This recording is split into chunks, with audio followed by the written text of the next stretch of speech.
I'm Brian Johnson. I earned my PhD last year in August. My background was primarily with relatives of smallpox and monkeypox virus. So I've been researching primarily viruses, and then I've been teaching at the community college.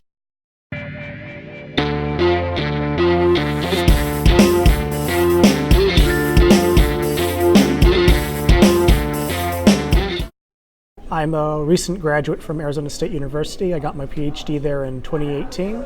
I actually went to all public schools throughout Phoenix, so I really consider myself a product of Arizona education. It's cool to be coming to science cafes, teaching at Macy Community College, to kind of come full circle and start giving back. Undergraduate at ASU, I studied molecular biology. I was really interested in the brain and diseases and the immune system. In graduate school, when I was interviewing, my advisor, Birt showed me some of their work with cancer. I was like, ooh, this seems really cool.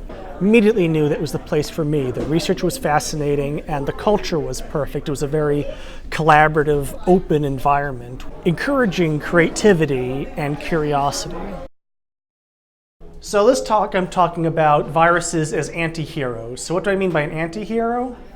So you have your heroes like Spider-Man, and then you have people who also have superpowers, and maybe they're doing good things with them, but they're not as clearly nice as the heroes are.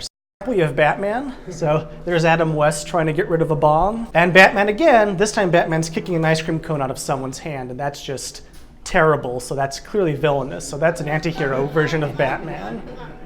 The idea where you can have, superpowers, and it's not in the nicest package, but you can do good things with them. For all this to make sense, I want to start with talking about how it is that viruses actually make us sick. So what does it mean when you get infected with smallpox, when you get infected with HIV? And I think one of my favorite metaphors for this was actually an old Pink Panther cartoon, The Pink Blueprint. In this one, you have this contractor, and he has these blueprints, and he's building a house. Well, the Panther sees the blueprint, says, nah, I don't want this house, I want a different house. And so he grabs his own set of pink blueprints and he starts stealing supplies to build the house. And as he's in there doing his thing, he'll sometimes cause problems. Well, the contractor eventually catches the Panther and locks him up in a shed. So what he does is he takes his set of pink blueprints and he stains them blue. Swaps them in, gives them to the contractor, and tricks the contractor into building the house for him.